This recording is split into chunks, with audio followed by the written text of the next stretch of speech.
நாள் 15 யாத்ராகமம் 1வது அதிகாரம். எகிப்துக்கு போன இஸ்ரவேலுடைய குமாரரின் நாமங்களாவன ரூபன், சிமியோன், லேவி, யூதா, இசக்கார், செபுலோன், பென்யமீன், தான், நப்தலி, காத், ஆசேர் என்பவைகளே. இவர்கள் யாக்கோபுடனே தங்கள் தங்கள் குடும்பத்தோடும் கூட போனார்கள். யோசேப்போ அதற்கு முன்னமே எகிப்தில் போயிருந்தான். யாக்கோபின் கர்ப்பப்பிறப்பாகிய யாவரும் 70 பேர். யோசேப்பும் அவனுடைய சகோதரர் யாவரும் அந்த தலைமுறையார் எல்லாரும் மரணமடைந்தார்கள். இஸ்ரவேல் புத்திரர் மிகுதியும் பலுகி ஏராளமாய் பெருகி பலத்திருந்தார்கள். தேசம் அவர்களால் நிறைந்தது. யோசேப்பை அறியாத புதிய ராஜன் ஒருவன் எகிப்தில் தோன்றினான். அவன் தன் ஜனங்களை நோக்கி, இதோ இஸ்ரவேல் புத்திரராகிய ஜனங்கள் நம்மிலும் ஏராளமானவர்களும் பலத்தவர்களுமாய் இருக்கிறார்கள்.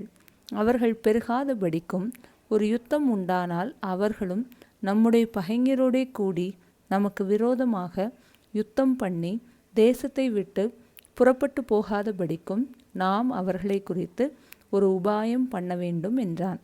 அப்படியே அவர்களை சுமைக்கிற வேலையினால் ஒடுக்கும்படிக்கு அவர்கள் மேல் விசாரணைக்காரரை வைத்தார்கள். அப்பொழுது அவர்கள் பார்வோனுக்காக பித்தோம், ராமசேஸ் என்னும் பண்டசாலை பட்டணங்களை கட்டினார்கள். ஆனாலும் அவர்களை எவ்வளவு ஒடுக்கினார்களோ அவ்வளவாய் அவர்கள் பலுகி பெருகினார்கள். ஆகையால் அவர்கள் இஸ்ரவேல் புத்திரரை குறித்து எரிச்சலடைந்தார்கள். எகிப்தியர் இஸ்ரவேல் புத்திரரை கொடுமையாய் வேலை வாங்கினார்கள். சாந்தும் செங்கலும் ஆகிய இவைகளை செய்யும் வேலையினாலும் வயலில் செய்யும் சகலவித வேலையினாலும் அவர்களுக்கு அவர்கள் ஜீவனையும் கசப்பாக்கினார்கள். அவர்களை கொண்டு செய்வித்த மற்ற எல்லா வேலைகளிலும் அவர்களை கொடுமையாய் நடத்தினார்கள். அதுமன்றி எகிப்தின் ராஜா சிப்பிராள் பூவாள் என்னும் பேருடைய எபிரேய மருத்துவச்சிகளோடு பேசி, நீங்கள் எபிரேய ஸ்திரீகளுக்கு மருத்துவம் செய்யும்போது அவர்கள் மனையின் மேல் உட்கார்ந்திருக்கையில் பார்த்து, ஆண் பிள்ளையானால் கொன்று போடுங்கள், பெண் பிள்ளையானால் உயிரோடே இருக்கட்டும் என்றான். மருத்துவச்சிகளோ தேவனுக்கு பயந்ததினால் எகிப்தின் ராஜா தங்களுக்கு இட்ட கட்டளைப்படி செய்யாமல் ஆண் பிள்ளைகளையும் உயிரோடே காப்பாற்றினார்கள். அதனால் எகிப்தின் ராஜா மருத்துவச்சிகளை அழைப்பித்து, நீங்கள் ஆண் பிள்ளைகளை உயிரோடே காப்பாற்றுகிற காரியம் என்ன என்று கேட்டான்.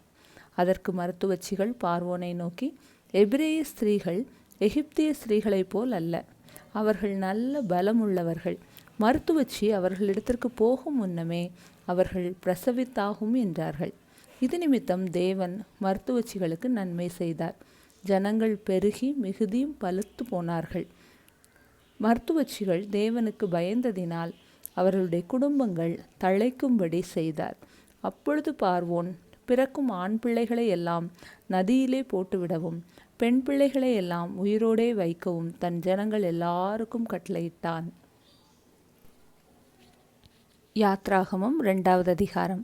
லேவியின் குடும்பத்தாரில் ஒருவன் லேவியின் குமாரத்திகளில் ஒருத்தியை விவாகம் பண்ணினான். அந்த ஸ்திரீ கர்ப்பவதியாகி ஒரு ஆண் பிள்ளையை பெற்று அது அழகுள்ளது என்று கண்டு அதை 3 மாதம் ஒளித்து வைத்தாள். அவள் அதை அப்புறம் ஒளித்து வைக்க கூடாமல் ஒரு நாணற் பெட்டியை எடுத்து அதற்கு பிசினும் கீழும் பூசி அதிலே பிள்ளையை வளர்த்தி நதியோரமாய் நாணலுக்குள்ளே வைத்தாள்.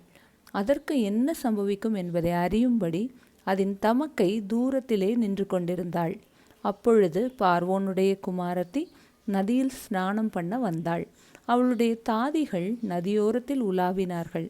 அவள் நாணலுக்குள்ளே இருக்கிற பெட்டியை கண்டு தன் தாதியை அனுப்பி அதை கொண்டு வரும்படி செய்தாள். அதை திறந்தபோது பிள்ளையை கண்டாள். பிள்ளை அழுதது.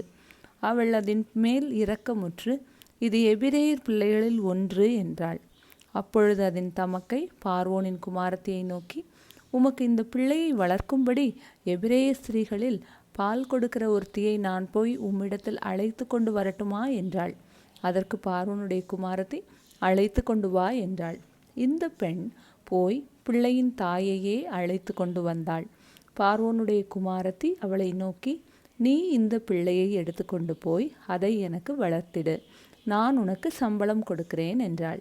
அந்த ஸ்திரீ பிள்ளையை எடுத்துக்கொண்டு போய் அதை வளர்த்தாள். பிள்ளை பெரிதான போது அவள் அதை பார்வோனுடைய குமாரத்தியினிடத்தில் கொண்டு போய் விட்டாள். அவளுக்கு அவன் குமாரனானான். அவள் அவனை ஜலத்தினின்று எடுத்தேன் என்று சொல்லி அவனுக்கு மோசே என்று பெயரிட்டாள்.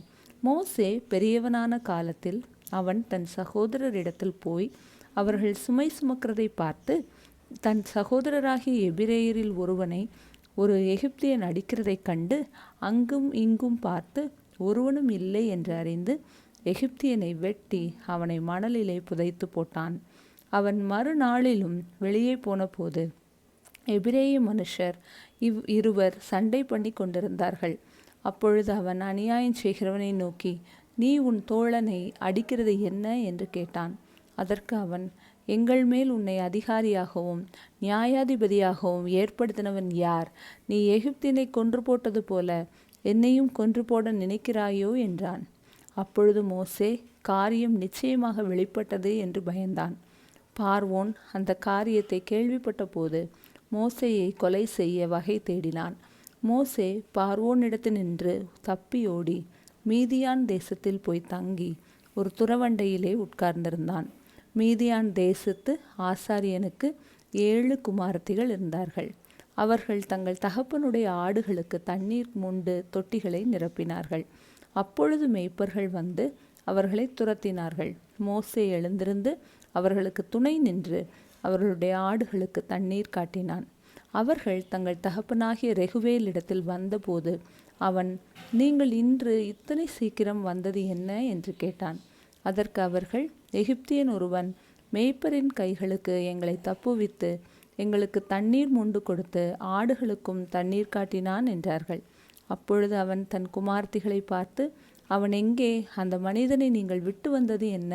போஜனம் பண்ணும்படிக்கு அவனை அழைத்து கொண்டு வாருங்கள் என்றான். மோசே அந்த மனிதனிடத்தில் தங்கியிருக்க சம்மதித்தான். அவன் சிப்போராள் என்னும் தன் குமாரத்தியை மோசேக்கு கொடுத்தான். அவள் ஒரு குமாரனை பெற்றாள். நான் அந்நிய தேசத்தில் பரதேசியாய் இருக்கிறேன் என்று சொல்லி அவனுக்கு கெர்சோம் என்று பெயரிட்டான். சில காலம் சென்ற பின் எகிப்தின் ராஜா மரித்தான். இஸ்ரவேல் புத்திரர் அடிமைத்தனத்தினால் தவித்து முறையிட்டு கொண்டிருந்தார்கள். அவர்கள் அடிமைத்தனத்திலிருந்து முறையிடும் சத்தம் தேவ சந்நிதானத்தில் எட்டினது. தேவன் அவர்களை பெருமூச்சை கேட்டு தான் ஆபிரகாமோடும் ஈசாக்கோடும் யாக்கோபோடும் செய்த உடன்படிக்கையை நினைவு கூர்ந்தார். தேவன் இஸ்ரவேல் புத்திரரை கண்ணோக்கினார். தேவன் அவர்களை நினைத்தருளினார். யாத்ராகமம் 3வது அதிகாரம். மோசே மீதியான் தேசத்து ஆசாரியனாயிருந்த தன் மாமனாகிய எத்திரோவின் ஆடுகளை மேய்த்து வந்தான். அவன் ஆடுகளை வனாந்திரத்தின் பின்புறத்திலே ஓட்டி தேவ பர்வதமாகிய ஓரேப் மட்டும் வந்தான். அங்கே கர்த்தருடைய தூதனானவர் ஒரு முட்செடியின் நடுவிலிருந்து உண்டான அக்கினி ஜுவாலையிலே நின்று அவனுக்கு தரிசனமானார். அப்பொழுது அவன் உற்று பார்த்தான். முட்செடி அக்கினியினால் ஜுவாலித்து எரிந்தும் அது வெந்து போகாமல் இருந்தது. அப்பொழுது மோசே, இந்த முட்செடி வெந்து போகாதிருக்கிறது என்ன? நான் கிட்ட போய் இந்த அற்புத காட்சியை பார்ப்பேன் என்றான். அவன் பார்க்கும்படி கிட்ட வருகிறதை கர்த்தர் கண்டார். முட்செடியின் நடுவிலிருந்து தேவன் அவனை நோக்கி, மோசே மோசே என்று கூப்பிட்டார். அவன், இதோ அடியேன் என்றான். அப்பொழுது அவர், இங்கே கிட்டிச் சேராயாக, உன் கால்களில் இருக்கிற பாதரட்சையை கழற்றி போடு, நீ நிற்கிற இடம் பரிசுத்த பூமி என்றார். பின்னும் அவர், நான் ஆபிரகாமின் தேவனும் ஈசாக்கின் தேவனும் யாக்கோபின் தேவனுமாகிய உன் பிதாக்களுடைய தேவனாயிருக்கிறேன் என்றார். மோசே தேவனை நோக்கி பார்க்க பயந்ததினால் தன் முகத்தை மூடிக்கொண்டான். அப்பொழுது கர்த்தர், எகிப்தில் இருக்கிற என் ஜனத்தின் உபத்திரவத்தை நான் பார்க்கவே பார்த்து ஆலோட்டிகளின் நிமித்தம் அவர்கள் இடுகிற கூக்குரலை கேட்டேன். அவர்கள் படுகிற வேதனைகளையும் அறிந்திருக்கிறேன். அவர்களை எகிப்தியரின் கைக்கு விடுதலையாக்கவும் அவர்களை அந்த தேசத்திலிருந்து நீக்கி கானானியரும் ஏத்தியரும் எமோரியரும் பெரிசியரும் ஏவியரும் எபூசியரும் இருக்கிற இடமாகிய பாலும் தேனும் ஓடுகிற நலமும் விசாலமுமான தேசத்தில் கொண்டு போய் சேர்க்கவும் இறங்கினேன். இப்பொழுதும் இஸ்ரவேல் புத்திரரின் கூக்குரல் என் சந்நிதியில் வந்து எட்டினது. எகிப்தியர் அவர்களை ஒடுக்குகிற ஒடுக்குதலையும் கண்டேன். நீ இஸ்ரவேல் புத்திரராகிய என் ஜனத்தை எகிப்திலிருந்து அழைத்து வரும்படி உன்னை பார்வோனிடத்திற்கு அனுப்புவேன் வா என்றார். அப்பொழுது மோசே தேவனை நோக்கி, பார்வோனிடத்திற்கு போகவும் இஸ்ரவேல் புத்திரரை எகிப்திலிருந்து அழைத்து வரவும் நான் எம்மாத்திரம் என்றான். அதற்கு அவர், நான் உன்னோடே இருப்பேன். நீ ஜனத்தை எகிப்திலிருந்து அழைத்து வந்த பின் நீங்கள் இந்த மலையில் தேவனுக்கு ஆராதனை செய்வீர்கள். நான் உன்னை அனுப்பினேன் என்பதற்கு இதுவே அடையாளம் என்றார். அப்பொழுது மோசே தேவனை நோக்கி, நான் இஸ்ரவேல் புத்திரரிடத்தில் போய் உங்கள் பிதாக்களுடைய தேவன் உங்களிடத்தில் என்னை அனுப்பினார் என்று அவர்களுக்கு சொல்லும்போது அவருடைய நாமம் என்ன என்று அவர்கள் என்னிடத்தில் கேட்டால் நான் அவர்களுக்கு என்ன சொல்லுவேன் என்றான். அதற்கு தேவன், இருக்கிறவராக இருக்கிறேன் என்று மோசேயுடனே சொல்லி, இருக்கிறேன் என்பவர் என்னை உங்களிடத்திற்கு அனுப்பினார் என்று இஸ்ரவேல் புத்திரரோடே சொல்வாயாக என்றார். மேலும் தேவன் மோசேயை நோக்கி, ஆபிரகாமின் தேவனும் ஈசாக்கின் தேவனும் யாக்கோபின் தேவனுமாயிருக்கிற உங்கள் பிதாக்களுடைய தேவனாகிய கர்த்தர் என்னை உங்களிடத்துக்கு அனுப்பினார் என்று நீ இஸ்ரவேல் புத்திரருக்கு சொல்வாயாக. என்றைக்கும் இதுவே என் நாமம், தலைமுறை தலைமுறை தோறும் இதுவே என் பேர் பிரஸ்தாபம். நீ போய் இஸ்ரவேலின் மூப்பரை கூட்டி அவர்களிடத்தில், ஆபிரகாம் ஈசாக்கு யாக்கோபு என்பவர்களுடைய தேவனாயிருக்கிற உங்கள் பிதாக்களுடைய தேவனாகிய கர்த்தர் எனக்கு தரிசனமாகி உங்களை நிச்சயமாக சந்தித்து எகிப்தில் உங்களுக்கு செய்யப்பட்டதை கண்டேன் என்றும், நான் உங்களை எகிப்தின் சிறுமையிலிருந்து நீக்கி பாலும் தேனும் ஓடுகிற தேசமாகிய கானானியர், ஏத்தியர், எமோரியர், பெரிசியர், ஏவியர், எபூசியருடைய தேசத்துக்கு கொண்டு போவேன் என்றும் சொன்னேன் என்றார் என்று சொல்லு. அவர்கள் உன் வாக்குக்கு செவி கொடுப்பார்கள். அப்பொழுது நீயும் இஸ்ரவேலின் மூப்பரும் எகிப்தின் ராஜாவிடத்தில் போய் எபிரேயருடைய தேவனாகிய கர்த்தருக்கு பலியிடும்படி எங்களை போகவிட வேண்டும் என்று சொல்லுங்கள். ஆனாலும் எகிப்தின் ராஜா கை வல்லமையை கண்டாலொழிய உங்களை போகவிடான் என்று நான் அறிவேன். ஆகையால் நான் என் கையை நீட்டி எகிப்தின் நடுவிலே நான் செய்யும் சகலவித அற்புதங்களாலும் அதை வாதிப்பேன். அதற்கு பின் அவன் உங்களை போக விடுவான். அப்பொழுது இந்த ஜனங்களுக்கு எகிப்தியரின் கண்களில் தயவு கிடைக்க பண்ணுவேன். நீங்கள் போகும்போது வெறுமையாய் போவதில்லை. ஒவ்வொரு ஸ்திரீயும் தன் தன் அயலகத்தாளிடத்திலும் தன் தன் வீட்டில் தங்குகிறவளிடத்திலும் வெள்ளியுடைமைகளையும் பொன்னுடைமைகளையும் வஸ்திரங்களையும் கேட்டு வாங்குவாள். அவைகளை உங்கள் குமாரருக்கும் உங்கள் குமாரத்திகளுக்கும் தரிப்பித்து எகிப்தியரை கொள்ளையிடுவீர்கள் என்றார். யாத்ராகமம் 4வது அதிகாரம். அப்பொழுது மோசே, அவர்கள் என்னை நம்பார்கள், என் வாக்குக்கு செவிகொடார்கள், கர்த்தர் உனக்கு தரிசனமாகவில்லை என்று சொல்லுவார்கள் என்றான். கர்த்தர் அவனை நோக்கி, உன் கையில் இருக்கிறது என்ன என்றார். ஒரு கோல் என்றான். அதை தரையிலே போடு என்றார். அவன் அதை தரையிலே போட்டபோது அது சர்ப்பமாயிற்று. மோசே அதற்கு விலகி ஓடினான். அப்பொழுது கர்த்தர் மோசேயை நோக்கி, உன் கையை நீட்டி அதன் வாலை பிடி என்றார். அவன் தன் கையை நீட்டி அதை பிடித்தபோது அது அவன் கையிலே கோலாயிற்று. ஆபிரகாமின் தேவனும் ஈசாக்கின் தேவனும் யாக்கோபின் தேவனுமாயிருக்கிற தங்கள் பிதாக்களுடைய தேவனாகிய கர்த்தர் உனக்கு தரிசனமானதை அவர்கள் நம்புவதற்கு இதுவே அடையாளம் என்றார். மேலும் கர்த்தர் அவனை நோக்கி, உன் கையை உன் மடியிலே போடு என்றார். அவன் தன் கையை தன் மடியிலே போட்டு அதை வெளியே எடுக்கும்போது இதோ அவன் கை உறைந்த மழையைப் போல வெண்குஷ்டம் பிடித்திருந்தது. அவர், உன் கையை திரும்பவும் உன் மடியிலே போடு என்றார். அவன் தன் மடியிலே போட்டு தன் மடியிலிருந்து அதை வெளியே எடுத்தபோது அது திரும்ப அவனுடைய மற்ற சதையைப் போலாயிற்று. அப்பொழுது அவர், முந்தின அடையாளத்தை அவர்கள் கண்டு உன்னை நம்பாமலும் உனக்கு செவிகொடாமலும் போனால் பிந்தின அடையாளத்தை கண்டு நம்புவார்கள். இவ்விரண்டு அடையாளங்களையும் அவர்கள் நம்பாமலும் உன் வாக்குக்கு செவிகொடாமலும் இருப்பார்களானால் இப்பொழுது நீ நதியின் தண்ணீரை மொண்டு நிலத்தில் ஊற்றுவாயாக. நதியில் மொண்ட தண்ணீர் வெட்டாந்தரையிலே இரத்தமாகும் என்றார். அப்பொழுது மோசே கர்த்தரை நோக்கி, ஆண்டவரே, இதற்கு முன்னாவது தேவரீர் உமது அடியேனோடே பேசினதுக்கு பின்னாவது நான் வாக்கு வல்லவன் அல்ல, நான் திக்குவாயும் மந்த நாவும் உள்ளவன் என்றான். அப்பொழுது கர்த்தர் அவனை நோக்கி, மனுஷனுக்கு வாழையை உண்டாக்கினவர் யார்? ஊமையனையும் செவிடனையும் பார்வையுள்ளவனையும் குருடனையும் உண்டாக்கினவர் யார்? கர்த்தராகிய நான் அல்லவா? ஆதலால் நீ போ, நான் உன் வாயோடே இருந்து நீ பேச வேண்டியதை உனக்கு போதிப்பேன் என்றார். அதற்கு அவன், ஆண்டவரே, நீர் அனுப்ப சித்தமாயிருக்கிற யாரையாகிலும் அனுப்பும் என்றான். அப்பொழுது கர்த்தர் மோசேயின் மேல் கோபம் உண்டவராகி, லேவியனாகிய ஆரோன் உன் சகோதரன் அல்லவா? அவன் நன்றாய் பேசுகிறவன் என்று அறிவேன். அவன் உன்னை சந்திக்க புறப்பட்டு வருகிறான். உன்னை காணும்போது அவன் இருதயம் மகிழும். நீ அவனோடே பேசி அவன் வாயில் வார்த்தைகளை போடு. நான் உன் வாயிலும் அவன் வாயிலும் இருந்து நீங்கள் செய்ய வேண்டியதை உங்களுக்கு உணர்த்துவேன். அவன் உனக்கு பதிலாக ஜனங்களோடே பேசுவான். இவ்விதமாய் அவன் உனக்கு வாயாக இருப்பான், நீ அவனுக்கு தேவனாக இருப்பாய். இந்த கோலையும் உன் கையிலே பிடித்து கொண்டு போ, இதனால் நீ அடையாளங்களை செய்வாய் என்றார்.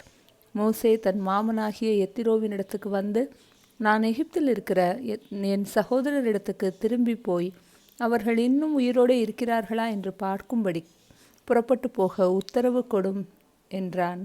அப்பொழுது எத்ரோ மோசேயை நோக்கி, சுகமாய் போய் வாரும் என்றான்.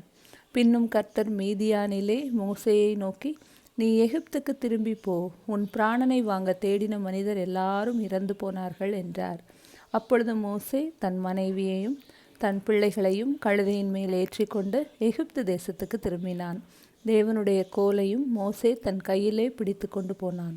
அப்பொழுது கர்த்தர் மோசேயை நோக்கி, நீ எகிப்திலே திரும்பி போய் சேர்ந்த பின் நான் உன் கையில் அளித்திருக்கிற அற்புதங்கள் யாவையும் பார்வோனுக்கு முன்பாக செய்யும்படி எச்சரிக்கையாயிரு. ஆகிலும் நான் அவன் இருதயத்தை கடினப்படுத்துவேன். அப்பொழுது நீ பார்வோனோடே சொல்ல வேண்டியது என்னவென்றால், இஸ்ரவேல் என்னுடைய குமாரன், என் சேஷ்டபுத்திரன். எனக்கு ஆராதனை செய்யும்படி என் குமாரனை அனுப்பிவிடு என்று கட்டளையிடுகிறேன். அவனை விடமாட்டேன் என்பாயாகில் நான் உன்னுடைய குமாரனை உன் சேஷ்டபுத்திரனை சங்கரிப்பேன் என்று கர்த்தர் சொன்னார் என்று சொல் என்றார். வழியிலே தங்கும் இடத்தில் கர்த்தர் அவனுக்கு எதிர்பட்டு அவனை கொல்ல பார்த்தார். அப்பொழுது சிப்போராள் கருக்கான ஒரு கல்லை எடுத்து தன் புத்திரனுடைய நுனித்தோலை அறுத்து அவளை அவன் கால்களுக்கு முன்பாக எரிந்து, நீர் எனக்கு இரத்த சம்பந்தமான புருஷன் என்றாள். பின்பு அவர் அவனை விட்டு விலகினார். அப்பொழுது அவள், விருத்த சேதனத்து நிமித்தம் நீர் எனக்கு இரத்த சம்பந்தமான புருஷன் என்றாள். கர்த்தர் ஆரோனை நோக்கி, நீ வனாந்திரத்தில் மோசேக்கு எதிர்கொண்டு போ என்றார். அவன் போய் தேவ பர்வதத்தில் அவனை சந்தித்து அவனை முத்தம் செய்தான். அப்பொழுது மோசே தன்னை அனுப்பின கர்த்தருடைய சகல வார்த்தைகளையும் அவர் தனக்கு கட்டளையிட்ட சகல அடையாளங்களையும் ஆரோனுக்கு தெரிவித்தான்.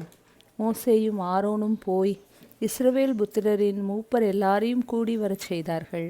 கர்த்தர் மோசேக்கு சொல்லிய சகல வார்த்தைகளையும் ஆரோன் சொல்லி ஜனங்களின் கண்களுக்கு முன்பாக அந்த அடையாளங்களையும் செய்தான். ஜனங்கள் விசுவாசித்தார்கள். கர்த்தர் இஸ்ரவேல் புத்திரரை சந்தித்தார் என்றும் அவர்கள் படும் உபத்திரவங்களை கண்ணோக்கி பார்த்தார் என்றும் அவர்கள் கேட்டபோது தலை குனிந்து தொழுது கொண்டார்கள். யாத்ராகமம் 5வது அதிகாரம். பின்பு மோசேயும் ஆரோனும் பார்வோனிடத்தில் போய், இஸ்ரவேலின் தேவனாகிய கர்த்தர் வனாந்தரத்திலே எனக்கு பண்டிகை கொண்டாடும்படி என் ஜனங்களை போகவிட வேண்டும் என்று சொல்லுகிறார் என்றார்கள். அதற்கு பார்வோன், நான் இஸ்ரவேலை போகவிட கர்த்தரின் வார்த்தையை கேட்கிறதற்கு அவர் யார்? நான் கர்த்தரை அறியேன், நான் இஸ்ரவேலை போக விடுவதில்லை என்றான். அப்பொழுது அவர்கள், எபிரேயருடைய தேவன் எங்களை சந்தித்தார். நாங்கள் வனாந்திரத்தில் 3 நாள் பிரயாணம் போய் எங்கள் தேவனாகிய கர்த்தருக்கு பலியிடும்படி போக வேண்டும். போகாதிருந்தால் அவர் கொள்ளை நோயும் பட்டயமும் எங்கள் மேல் வரப்பண்ணுவார் என்றார்கள். எகிப்தின் ராஜா அவர்களை நோக்கி, மோசேயும் ஆரோனும் ஆகிய நீங்கள் ஜனங்களை தங்கள் வேலைகளை விட்டு களைய பண்ணுகிறது என்ன? உங்கள் சுமைகளை சுமக்க போங்கள் என்றார். பின்பும் பார்வோன், இதோ தேசத்தில் ஜனங்கள் மிகுதியாயிருக்கிறார்கள், அவர்கள் சுமை சுமக்கிறதை விட்டு ஓய்ந்திருக்கும்படி செய்கிறீர்களே என்றான். அன்றியும் அந்நாளிலே பார்வோன் ஜனங்களின் ஆளோட்டிகளையும் அவர்கள் தலைவரையும் நோக்கி, செங்கல் வேலைக்கு நீங்கள் முன்போல இனி ஜனங்களுக்கு வைக்கோல் கொடுக்க வேண்டாம். அவர்கள் தாங்களே போய் தங்களுக்கு வைக்கோல் சேர்க்கட்டும். அவர்கள் முன் செய்து கொடுத்த கணக்கின்படியே செங்கல் செய்யும்படி சொல்லுங்கள். அதிலே நீங்கள் ஒன்றும் குறைக்க வேண்டாம். அவர்கள் சோம்பலாய் இருக்கிறார்கள். அதனால் நாங்கள் போய் எங்கள் தேவனுக்கு பலியிடுவோம் என்று கூக்குரல் இடுகிறார்கள். அந்த மனிதர் மேல் முன்னிலும் அதிக வேலையை சுமத்துங்கள். அதில் அவர்கள் கஷ்டப்படட்டும். வீண் வார்த்தைகளுக்கு அவர்கள் செவி கொடுக்க விடாதிருங்கள் என்று கட்டளையிட்டான். அப்பொழுது ஜனங்களின் ஆளோட்டிகளும் அவர்கள் தலைவர்களும் புறப்பட்டு போய் ஜனங்களை நோக்கி, உங்களுக்கு வைக்கோல் கொடுப்பதில்லை. நீங்களே போய் உங்களுக்கு அகப்படுகிற இடங்களில் வைக்கோல் சம்பாதியுங்கள். ஆனாலும் உங்கள் வேலையில் ஒன்றும் குறைக்கப்படுவதில்லை என்று பார்வோன் சொல்லுகிறார் என்றார்கள். அப்பொழுது வைக்கோலுக்கு பதிலாக தாளடிகளை சேர்க்கும்படி ஜனங்கள் எகிப்து தேசம் எங்கும் சிதறி போனார்கள். ஆலோட்டிகள் அவர்களை நோக்கி, வைக்கோல் இருந்த நாளில் செய்தபடியே உங்கள் வேலைகளை ஒவ்வொரு நாளிலும் செய்து முடியுங்கள் என்று சொல்லி அவர்களை துரிதப்படுத்தினார்கள். பார்வோனுடைய ஆலோட்டிகள் இஸ்ரவேல் புத்திரர் போல் மேல் வைத்த அவர்களுடைய தலைவர்களை நோக்கி, செங்கல் வேலையில் நீங்கள் முன் செய்தது போல நேற்றும் இன்றும் ஏன் செய்யவில்லை என்று கேட்டு அவர்களை அடித்தார்கள். அப்பொழுது இஸ்ரவேல் புத்திரரின் தலைவர் பார்வோனிடத்தில் போய் சத்தமிட்டு, உமது அடியாருக்கு நீர் இப்படி செய்கிறது என்ன? உமது அடியாருக்கு வைக்கோல் கொடாதிருந்தும் செங்கல் அறுத்து தீர வேண்டும் என்று எங்களுக்கு சொல்லுகிறீர்கள். உம்முடைய ஜனங்களிடத்தில் குற்றம் இருக்க உமது அடியாராகிய நாங்கள் அடிக்கப்படுகிறோம் என்றார்கள். அதற்கு அவன், நீங்கள் சோம்பலாய் இருக்கிறீர்கள், அதனால்தான் போக வேண்டும், கர்த்தருக்கு பலியிட வேண்டும் என்கிறீர்கள். போய் வேலை செய்யுங்கள், உங்களுக்கு வைக்கோல் கொடுக்கப்படுவதில்லை. ஆனாலும் கணக்கின்படியே நீங்கள் செங்கலை ஒப்புவிக்க வேண்டும் என்றான். நீங்கள் ஒவ்வொரு நாளிலும் அறுத்து தீர வேண்டிய செங்கலிலே ஒன்றும் குறைக்கப்படாது என்று சொல்லப்பட்டதினாலே இஸ்ரவேல் புத்திரரின் தலைவர் தங்களுக்கு இக்கட்டு வந்தது என்று கண்டார்கள். அவர்கள் பார்வோனுடைய சமூகத்தை விட்டு புறப்படுகையில் வழியில் நின்ற மோசேக்கும் ஆரோனுக்கும் எதிர்பட்டு அவர்களை நோக்கி, நீங்கள் பார்வோனின் கண்களுக்கு முன்பாக அவருடைய ஊழியக்காரரின் கண்களுக்கு முன்பாகவும் எங்கள் வாசனையை கெடுத்து எங்களை கொல்லும்படி அவர்கள் கையிலே பட்டயத்தை கொடுத்தது நிமித்தம் கர்த்தர் உங்களை பார்த்து நியாயம் தீர்க்க கடவர் என்றார்கள். அப்பொழுது மோசே கர்த்தரிடத்தில் திரும்பி போய், ஆண்டவரே, இந்த ஜனங்களுக்கு தீங்கு வர பண்ணினதென்ன? ஏன் என்னை அனுப்பினீர்? நான் உமது நாமத்தை கொண்டு பேசும்படி பார்வோனிடத்தில் பிரவேசித்தது முதல் அவன் இந்த ஜனங்களை உபத்திரவப்படுத்துகிறான். நீர் உம்முடைய ஜனங்களை விடுதலையாக்கவில்லையே என்றான்.